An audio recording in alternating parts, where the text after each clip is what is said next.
Ehi là, ciao, come va? Spero tutto bene. Oggi sono qui con un nuovo video unboxing. Il video in questione è dedicato a Favola Ultima Atlante High Fantasy. Espansione dell'omonimo gioco di ruolo italiano, Favola Ultima, vincitore del gioco di ruolo dell'anno 2022. Il prodotto in questione è stato ideato da Emanuele Galletto con la partecipazione di Need Games, la quale ha svolto anche il ruolo di publisher del gioco.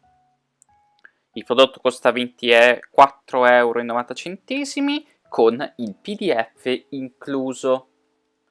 Nel corso del video vedrete anche una mini espansione, ovvero Favola Ultima Bonus Necromante, un regalo bello da morire.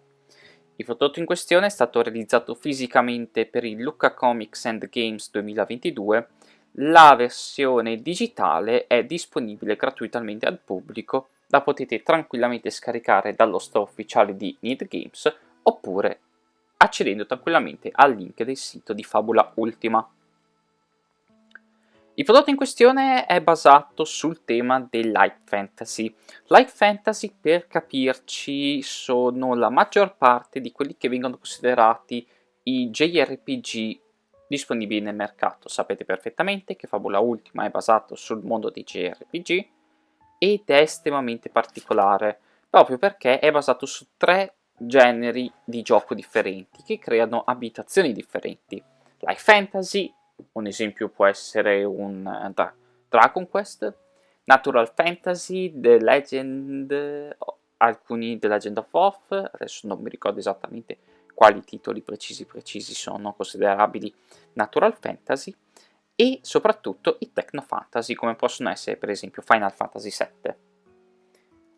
Il prodotto in questione in realtà è un po' più piccolo del manuale base ed è diviso in 4 capitoli molto diversi tra loro sia come obiettivi sia per capire qual è il contenuto che si vuole proporre. Semplificando tanto, il primo capitolo è dedicato all'introduzione, dove si spiega più o meno quelli che sono i pilastri di un'ambientazione high fantasy, le quali sono i pilastri narrativi indicati nel manuale base di Favola Ultima con alcune variazioni.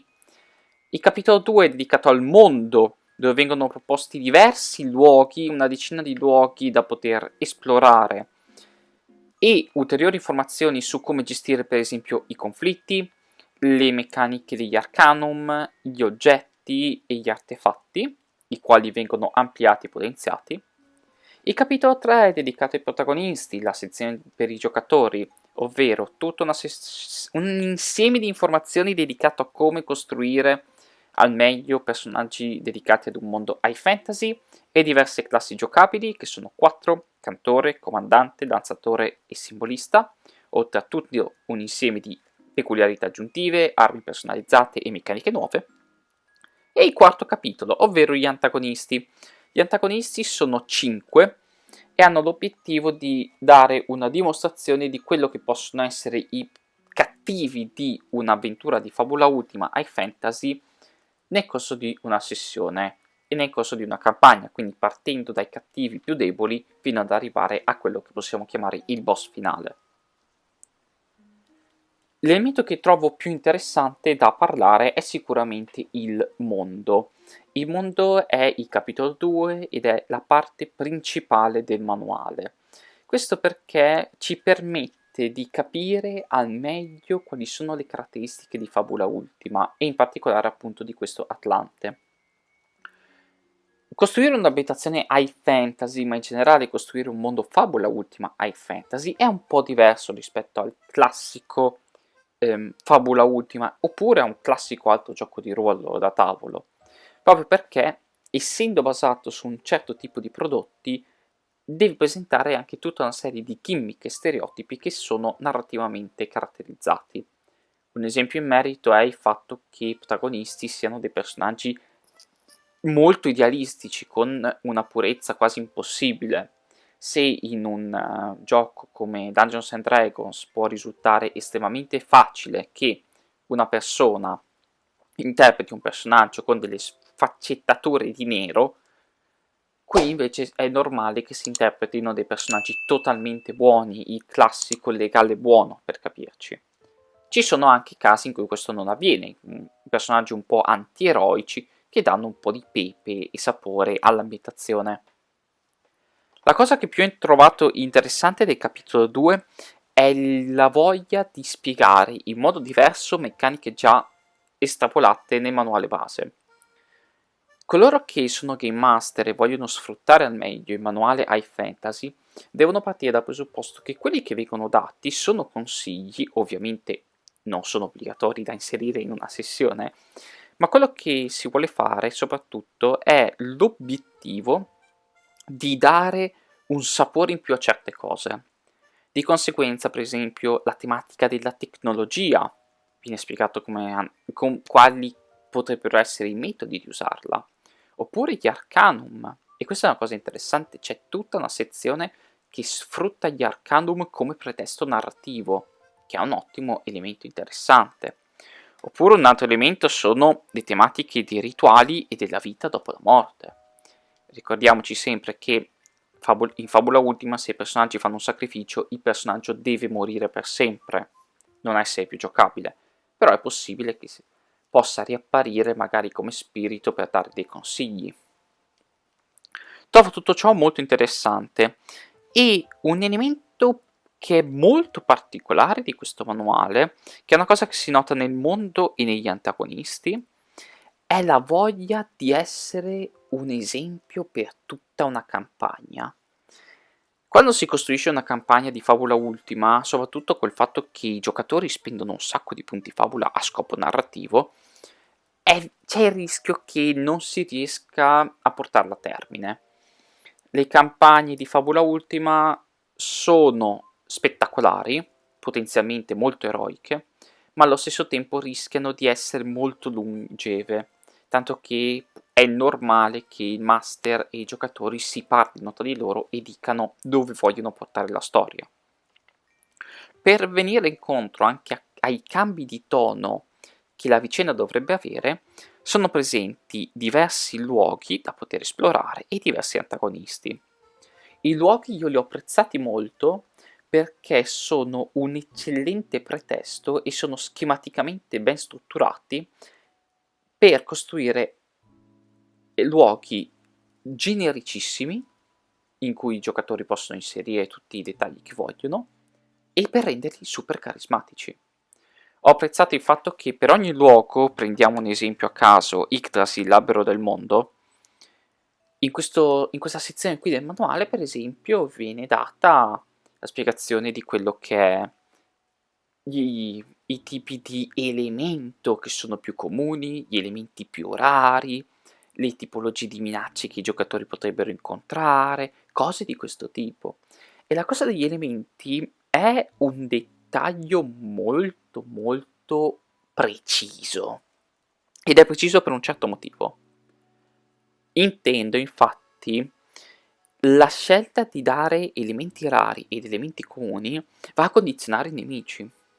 Un'ambientazione puramente forestale potrebbe avere nemici principalmente vulnerabili al fuoco, che è un elemento molto curioso perché il manuale sottintende una spiegazione. È una cosa che sottintende partendo dal presupposto che per i lettori abbiano consapevolezza di quello che è un JRPG. Però la cosa che ho apprezzato è il fatto che ad ogni ambientazione si vuole costruire un contesto. E non solo, nella sezione sempre dei luoghi High Fantasy vengono proposti anche degli eventi speciali. Ci sono dei luoghi con cui poter interagire, delle missioni secondarie con cui interagire, delle potenziali agganci narrativi con le minacce di turno. Io credo che i luoghi di tutto il manuale sia la sezione migliore, perché è estremamente schematizzata e spiega esattamente nel modo migliore possibile come strutturare queste sezioni da parte del Game Master. Il Game Master può costruire interi mondi nel modo più generico possibile, chiedere al giocatore di essere coinvolto nella creazione di questo luogo e adattare il tutto in base alle esigenze. Ho apprezzato tantissimo la cosa, anche perché mi ha ricordato Fabula Chronicles. Se qualcuno di voi lo conosce, Fabula Chronicles è il gioco di ruolo organizzato di Fabula Ultima, e una delle cose più belle di Fabula Chronicles è il fatto che è estremamente generico, quindi sfrutta questo essere generico per adattarsi in base ai giocatori. La stessa cosa avviene qui. Tutte le spiegazioni che vengono date sono specifiche per capire cosa bisogna fare, quindi gli eventi come triggerarli, ma allo stesso tempo sono molto generiche e sono molto adattabili. Teoricamente parlando, voi giocatori, voi master, potreste rimodificare un po' questi luoghi e inserirli nelle vostre sessioni, ed è veramente una cosa estremamente ganza. Per quanto riguarda i giocatori, ci sono diverse cose interessanti. I giocatori infatti sono stati estremamente ampliati in questo manuale. La prima cosa che possiamo trattare sono le peculiarità e i poteri zero. Le peculiarità dovreste immaginarle come quelli che sono quasi i background di Dungeons and Dragons. Uso Dungeons and Dragons per comodità e così, essendo il gioco di ruolo più famoso in circolazione, abbiamo tutti un elemento base da cui partire. Le peculiarità in fantasy, infatti, sono un modo per spiegare ulteriormente le caratteristiche del proprio personaggio. Possono essere usati per enfatizzare certi elementi, oppure possono essere utilizzati per avere nuovi sbocchi narrativi del proprio PG. Le peculiarità sono tutte abbastanza forti, ma perché propongono meccaniche molto variegate. C'è la meccanica del volo, quindi un personaggio ha la meccanica del volante, un personaggio che può essere l'araldo della rovina, che si porta dietro un enorme boss minaccia che arriva col passare del tempo a prepararsi a colpire e malmenare i giocatori, oppure mani vuote, che permette di fare una cosa che nel manuale base non veniva incentivata, ma qui viene incentivata, ovvero combattere senza usare oggetti, che è una cosa che ho apprezzato tantissimo. Queste idee sono veramente molto ganze e possono essere ulteriormente potenziate con i poteri zero. I poteri zero sono letteralmente il limit break di Final Fantasy VII.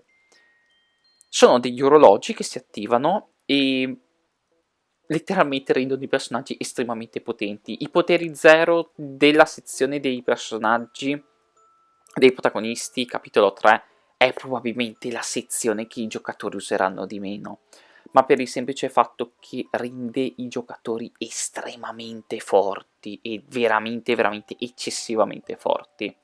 È comunque una meccanica aggiuntiva, secondaria, non è obbligatoria, però il suo inserimento renderà le partite molto sbilanciate ed il Game Master dovrebbe sapere per bene il fatto che non riuscirà mai a mettere vere e proprie minacce, a meno che metta, che ne so, un nemico di livello 60 contro giocatori di livello 30.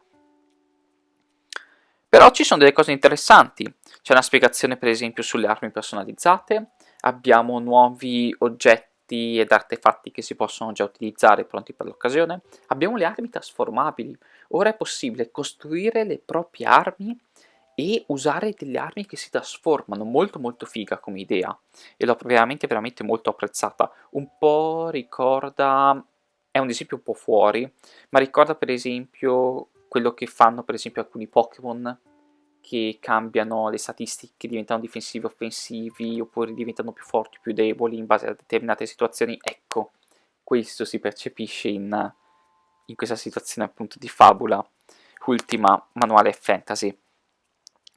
Per quanto riguarda le nuove classi, io le ho apprezzate tanto. Vi avviso che molte di queste sono leggermente più complesse, perché presentano tutte meccaniche differenti e soprattutto giocano tutti su gimmick differenti.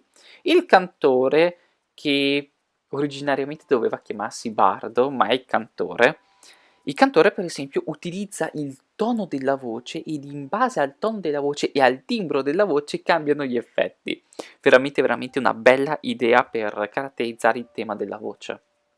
Un altro è il comandante l'ho apprezzato tantissimo perché gioca sul tema del mondo degli scacchi ed è un personaggio che fa le combo attivandole nei confronti degli altri, quindi gli altri giocatori attivano attacchi gratuiti, fanno danni in più, Oppure cambia l'intera scena il comandante e tutti i giocatori e tutti i nemici subiscono più danni all'improvviso. Qualcosa di veramente, veramente comico e euforico. Danzatore, il danzatore è una delle mie classi preferite, ma non la più preferita, perché il danzatore è molto molto semplice, gioca tantissimo sui punti mente e può attivare un sacco di effetti differenti, effetti molto diversi tra di loro che possono combinarsi in tanti modi. Il danzatore mi piace di meno rispetto all'altro, che è il simbolista, che arriviamo adesso, perché il danzatore, per dare il massimo, deve giocare molto sui legami, proprio per sfruttare certe tipologie di combo. Il simbolista è qualcosa di spettacolare. Il simbolista per i Game Master è il più grande casino possibile, perché ha meccaniche permanenti. Ebbene sì, ha meccaniche permanenti sta cosa. Il simbolista letteralmente appiccica dei simboli ai nemici, ai giocatori, ai personaggi non giocanti.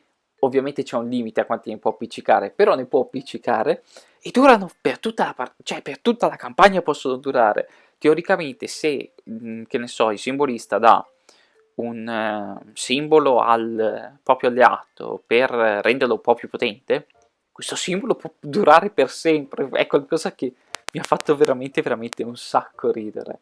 Ed è un'idea geniale per quanto mi riguarda, l'ho trovata veramente, veramente caratterizzante. A tutto questo ovviamente si aggiungono le abilità eroiche sia di queste nuove classi e sia delle classi vecchie, quindi quelle del manuale base, che vengono ampliate. Gli antagonisti sono un elemento molto interessante, molto complesso, molto difficile da utilizzare, ma molto interessante. Perché? L'idea degli antagonisti, che ripeto sono 5, è quella di dare diverse tipologie di minacce e di idee di minacce al master. La cosa interessante è che tutti questi nemici non utilizzano le regole classiche di creazione del NPC.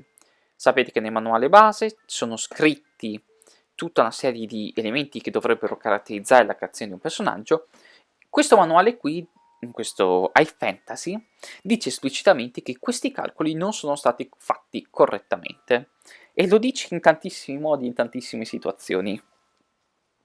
Questo vuol dire che i personaggi sono sbilanciati? È possibile che siano sbilanciati, ma l'obiettivo è quello di capire come funzionano dal punto di vista di caratterizzazione dei vari personaggi. La mia preferita, Serene, Dama Funerea, è estremamente carismatica. Immaginatevi una Lich legata profondamente alla sorella maggiore deceduta, le quali erano eroine che sono state tradite. O dal fatto che si porta tutto il manuale, tutta l'avventura in un ambiente abbastanza dark, per quelli che sono gli standard di Fabula Ultima, perché è molto ottimistico come mondo di gioco, io ho apprezzato un sacco l'idea perché è molto molto serio come personaggio. Serene è qualcosa che di tutto il manuale è quello che spicca di più perché dà l'emozione e fa molta tenerezza Serene ed è un personaggio che io sinceramente adoro con tutto il cuore.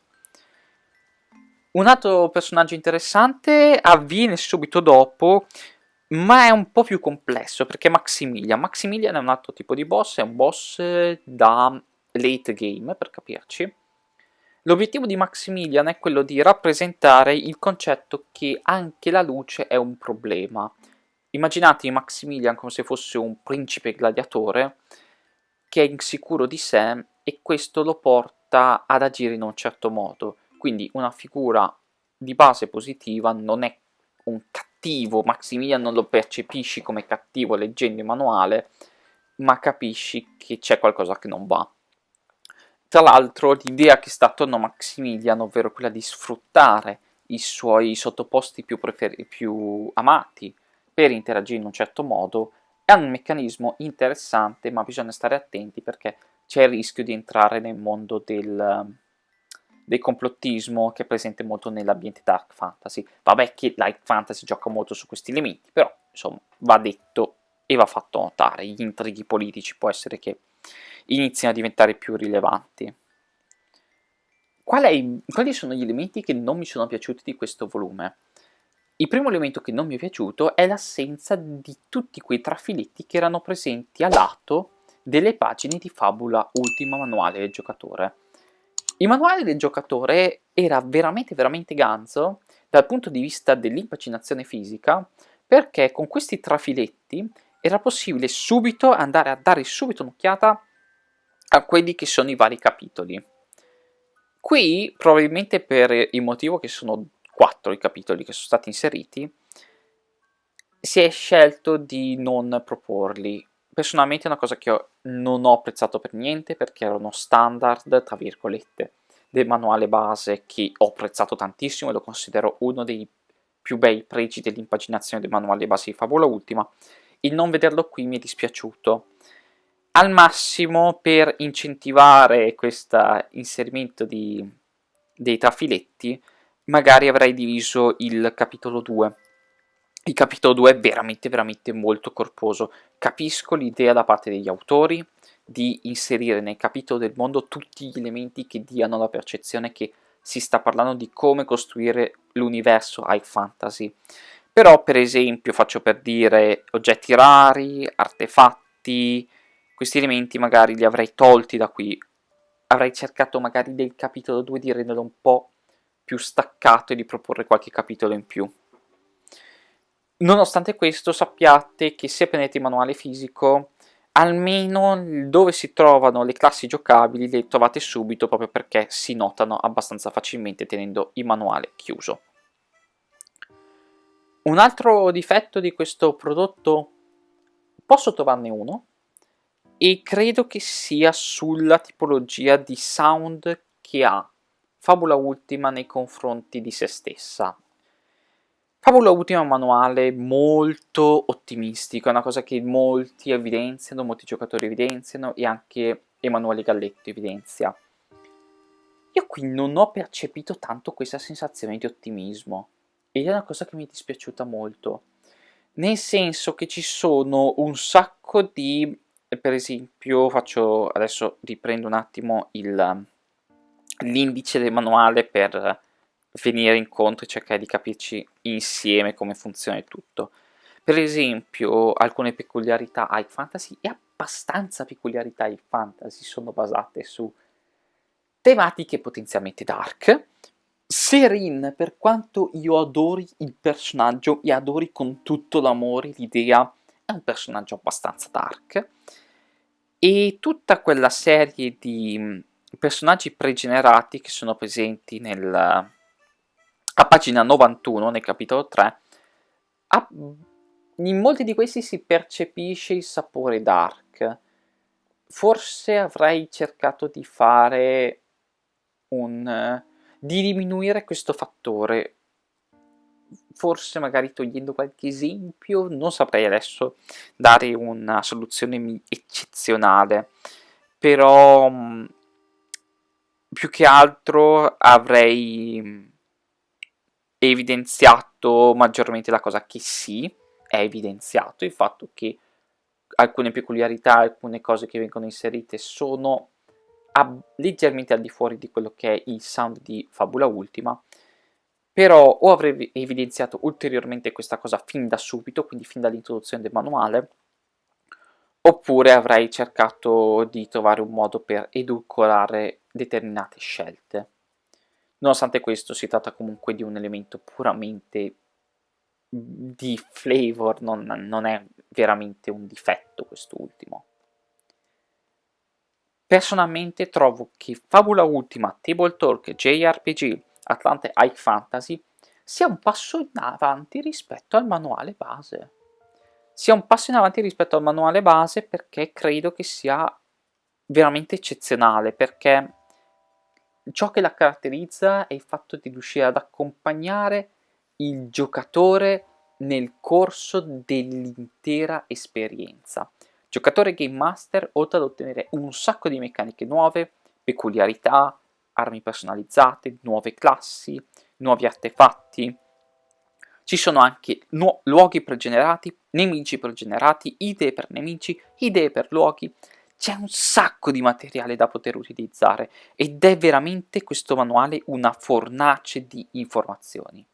Su Gamescore.it trovate la recensione di questo manuale, ma per quanto mi riguarda io lo considero migliore del manuale base, nonostante ci siano alcuni elementi che trovo negativi rispetto al prodotto originale. Io credo che questa espansione sia veramente un bel salto in avanti, perché si sente l'idea da parte dell'autore di aiutare il master e i giocatori passo dopo passo, nelle prime fasi dell'avventura, nelle fasi intermedie, nelle fasi avanzate, nelle fasi conclusive e il boss finale. È veramente un manuale che io ho adorato tantissimo. Un piccolo punto di appendice mi venga permesso riguardante il Necromante. Il Necromante è una classe che è aggiuntiva ed è considerata una classe evento. Classe evento sono tutte quelle classi che non sono considerate ufficiali e non sono inserite in un manuale base. L'altro esempio, per capirci, è l'allenatore di Pokémon presente nel trafiletto manualetto di Leggende Pokémon Arceus. Il Necromante è stato veramente ben impaginato in questo file, ripeto che appunto potete scaricarlo tranquillamente gratuitamente. È un personaggio che non è stato bilanciato, l'autore l'ha esplicitato tranquillamente, non è stato pensato per essere bilanciato, ma è stato pensato per dare più un sapore di un certo tipo di approccio.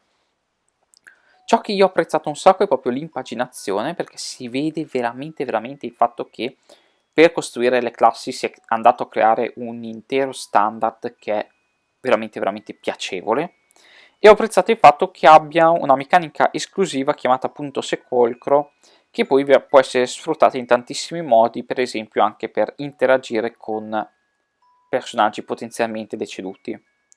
Ho apprezzato questo piccolo trafiletto, appunto questo piccolo volumetto, proprio perché è qualcosa di veramente carismatico. E non solo c'è la classe dei necromanti, che potete tranquillamente utilizzare nelle vostre partite. Tanto le regole sono vostre, il master decide cosa può essere giocato e cosa no. C'è anche un intero boss giocabile, che è Carmilla. Carmilla può essere tranquillamente utilizzata, è disponibile in due forme, Lady Carmilla e Carmilla l'acchiacciante, che è un'ulteriore minaccia, cioè è una minaccia gratuita che si può tranquillamente utilizzare. Per come sono fatto io, e sono leggermente fuori rispetto a quello che è il sound di Fabula Ultima, io lo utilizzerei tranquillamente in Necromante, però aspettatevi che questa classe non sia giocabile per esempio in Fabula Chronicles, per quanto mi piacerebbe vederlo in Fabula Chronicles, non lo nascondo. Questo è il video di Gamescore.it riguardante Fabula Ultima High Fantasy Atlante. Se il video ti è piaciuto ti chiedo di lasciare un piccolo mi piace e di condividerlo sui tuoi canali social preferiti. Noi due ci rivedremo in un prossimo video unboxing, gameplay oppure speciale di vario genere. Ci vediamo e mi raccomando, stammi bene. Ciao, ciao, ciao.